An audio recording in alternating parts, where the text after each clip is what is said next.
Tous engagés, vous connaissez ce rendez-vous désormais dans votre matinale week-end, une personnalité, son combat pour 2022. Et en l'occurrence, c'est un combat qui dure depuis 10 ans, car je reçois Latifa Ibn Ziaten, dont le fils Imad est mort le 11 mars 2012, victime de Mohamed Merah. Bonjour Latifa Ibn Ziaten. Bonjour. Tout à l'heure à Toulouse, un hommage sera rendu aux 3 enfants et à l'enseignant de l'école juive Ozar Torah, tué le 19 mars 2012 par Mohamed Merah, ce terroriste islamiste qui avait aussi tué dans les jours précédents 3 militaires, dont votre fils, donc Imad. Et depuis ce jour-là, vous menez un combat pour la paix, pour le vivre ensemble. Est-ce que vous pouvez nous rappeler aux auditeurs de RMC en quoi consiste concrètement ce combat, ce que vous faites jour après jour en mémoire de votre fils? Jour après jour, ça fait 10 ans que je suis sur le terrain. 10 ans que je me bats pour qu'il n'y aura pas un autre Mera. 10 ans que j'essaie de passer ce message de paix, de la tolérance, le vivre ensemble. C'est important pour notre pays, pour protéger la société et pour aider aussi cette jeunesse perdue. J'ai tout sacrifié à ce combat sur le terrain aujourd'hui. Que j'ai même oublié quelque part ma propre famille.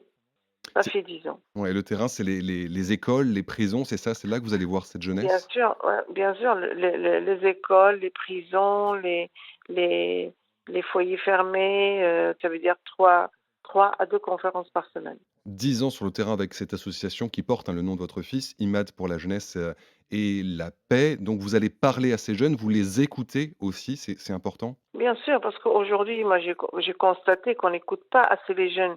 Et c'est pour ça que j'ai dit, il faut écouter les jeunes. Et moi, je suis là en face d'un jeune pour l'écouter, pour l'accompagner, pour l'aider, donner un peu d'espoir, donner un peu de l'amour, là, parce que l'amour, il est importante.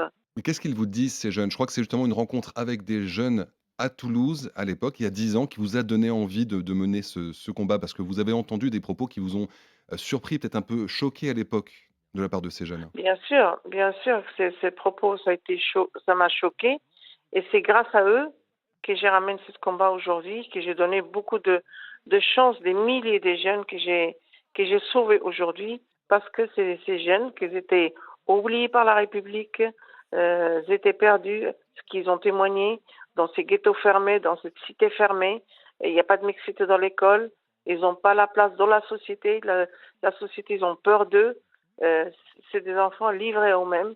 Et c'est ça qui m'a fait vraiment très peur. Et c'est là où j'ai dit la République, c'est vous. Et c'est à vous de chercher votre chance.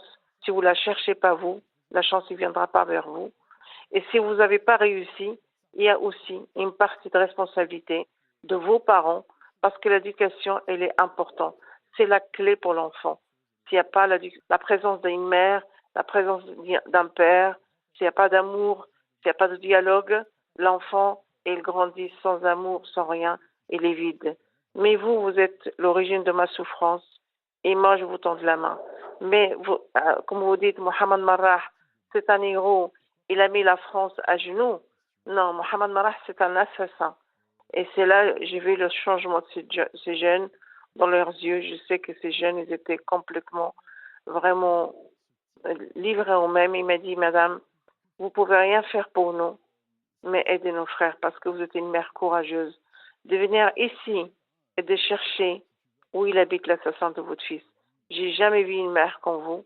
Et s'il y avait toutes les mères comme ça, peut-être je me trouve pas ici. Oui, parce Mais que ce pour sont moi, vous pouvez rien faire. ces jeunes-là que Vous vous pouvez avez rien rencontrés, faire, ouais. à l'époque, c'est des jeunes qui habitaient dans le quartier dont était, Bien originaire, sûr, Mohamed Merah, tout c'est à ça? fait. Et ce que vous avez À, senti à la, chez eux et ce que vous sentez depuis 10 ans, c'est souvent une confusion dans la religion entre, islam et islamisme. C'est ça qui vous choque et encore aujourd'hui, vous l'entendez parfois? C'est ce que j'arrive pas à comprendre parce que même maintenant les politiciens ils parlent de ça. Parce que l'islam c'est une foi. C'est une foi qu'on pratique personnelle. On n'a pas besoin de ni de l'imposer ni rien. Mais à force de parler de ça, même certains jeunes ne savent même pas qui il est. Quand vous demandez, vous êtes deux, ils vous disent je suis musulman. Mais je dis mais ma parole, vous n'êtes pas musulman. L'islam c'est une foi. Vous êtes français, vous êtes né en France. Et aujourd'hui qu'on entend tous ces mots, tous les musulmans sont des terroristes, tous les musulmans ils sont dangereux. On aime les Français de cœur, on n'aime pas les Français de papier. Quand vous entendez tout ça, changer les prénoms, mais qu'est-ce que ça veut dire? La France, pour être riche, la belle France que je connais moi, c'est pas ça la France. Et je ne pense pas que c'est ça la France. Parce que la France, dans mes yeux, c'est un pays de droit, un pays de liberté, un pays de valeurs, un pays de vivre ensemble, de tolérance. Ça fait 10 ans que vous portez ce message auprès de ces jeunes et là, vous dites manifestement, vous suivez cette campagne présidentielle, les propos qui sont tenus par certains, candidats, Latifa et Benziatene. Est-ce que vous ne ressentez pas parfois de la lassitude et de la fatigue quand vous sentez qu'en fait, face à votre combat, il y a des mots qui peuvent faire très mal et qui peuvent, lutter contre vous finalement? Vous vous trouvez un peu démunis face à ces mots-là qui doivent vous faire mal? Non, c'est pas des mots qui me blessent moi personnellement. J'ai peur pour cette jeunesse. La personne qui parle comme ça est en train de diviser la société. La personne qui parle dans les médias, il dit il faut changer les prénoms. Les musulmans, ils sont tous des terrorismes. Ça crée de la haine. Ça crée la fracture. Il ne faut pas laisser des gens parler comme ça.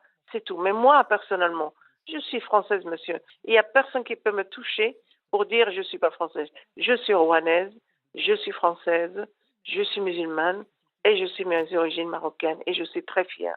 Mais la jeunesse, oui, elle est fragile et on ne peut pas passer ce message-là parce qu'on est en train de rêver des loups qui dorment et c'est ça que j'ai dit, faites attention. Tout ce message qu'on est en train de passer, c'est un danger.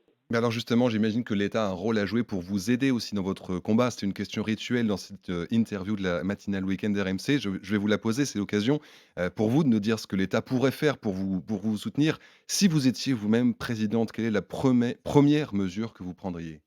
Alors moi, la première mesure que je prendrais, bah, d'abord, je regarde, d'abord mixer l'établissement scolaire, ouvrir ces ghettos fermés, donner la chance à cette jeunesse. Cette jeunesse, c'est l'avenir de demain. C'est un travail à faire énorme en France. Ouais, un combat pour la jeunesse, pour la paix que vous menez, on l'entend avec fermeté et tolérance, hein. C'est votre message ce matin et c'est votre Tout message à depuis fait. 10 Et ans. Merci. chacun, et chacun de nos missions doit démarrer ce moteur. Et si on démarre ce moteur, on réussira tous ensemble. Merci beaucoup pour ce message et pour votre courage depuis 10 ans. Merci d'avoir accepté notre Merci à invitation vous. ce matin, Latifa Benziatene. Merci beaucoup.